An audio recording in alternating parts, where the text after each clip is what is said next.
For over 30 years, John Carpenter has lived a labor of love, creating a sports collection that has put tiny Fire Brick, Kentucky on the map and made him world famous.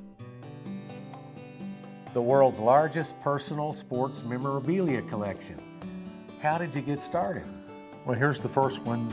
My mom had a store in Portsmouth, Ohio, and her boss was S.G. Kussworm, who was friends with Nick Bonaconti of the Miami Dolphins, the famous Miami Dolphins in 1972 when they went undefeated, and asked for an autographed picture, and that's when I started.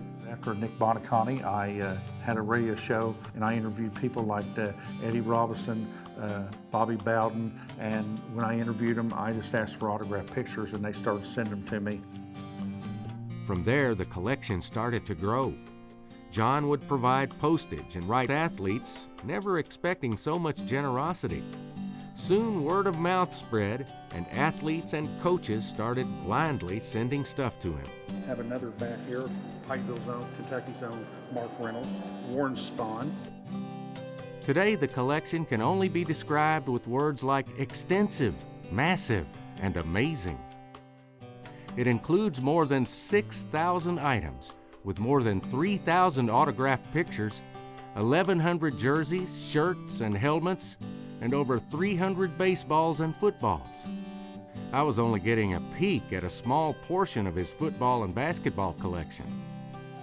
This just goes and goes, John, table after table. Amazing. Now you've got autographs from Michael Jordan and Kobe Bryant.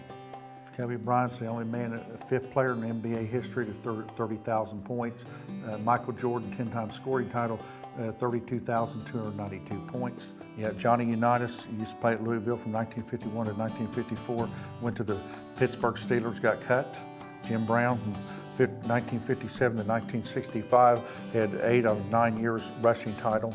Heisman Trophy winner Bo Jackson, 1985. And it goes all the way down to the Edmonson County High School, the 1976 Kentucky State champion. Bo Davenport.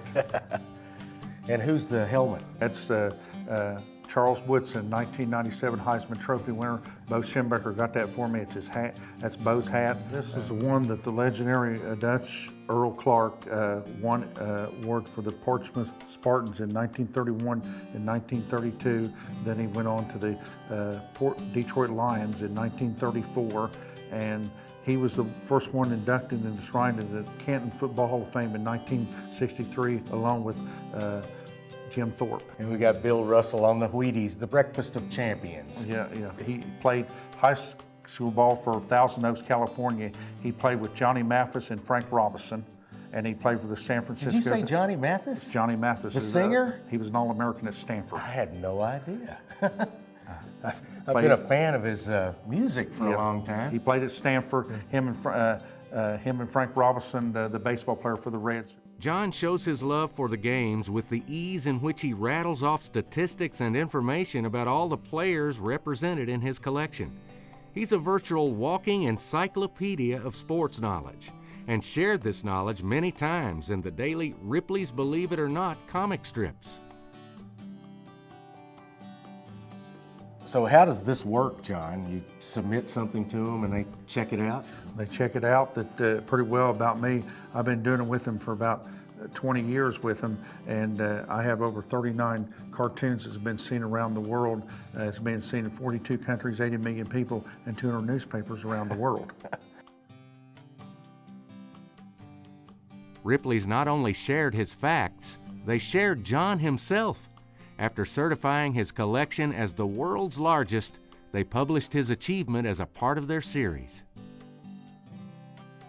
That was January the 21st, 1994, when I had 2,425 autographed pictures. They said that I had probably had more unique or more autographed pictures than anybody in the world. The collection has become so big, John himself has become famous, appearing in newspapers and magazines, on television, and even on a Wheaties box. You have made the Wheaties box the breakfast of champions, and once you do that, you've sort of risen above all the rest of us. Well, Wheaties called me. They did? And they called me, and the special people from Wheaties called and said they had an ice skater, a champion, and they honored me, and so they just made some complimentary boxes of me of Wheaties. A Yankees fan above all, John's baseball collection leans toward his heart. Babe Ruth, Joe DiMaggio, and memorabilia of other Yankee greats are scattered throughout his baseball collection. His fandom even got the attention of George Steinbrenner, who got in on the act, sending World Series plaques and jerseys to add to the collection. Of all the items, John's favorites are a Babe Ruth home run ball and his Jim Thorpe helmet and football.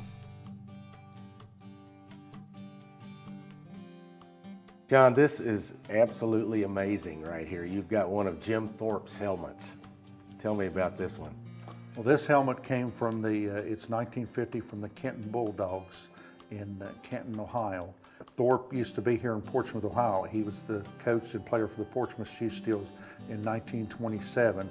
They went 7-3, and when he left, he gave him this helmet because he used to go to there in Memphis, Ohio, go out there and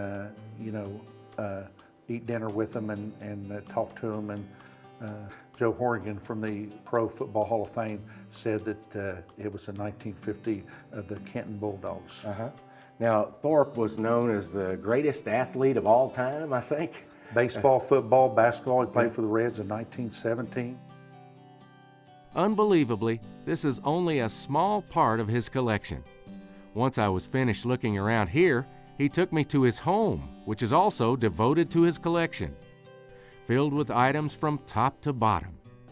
Pictures, jerseys, baseballs, footballs, hats, helmets, and other collectibles decorate his home. One day he hopes to have a museum of his own.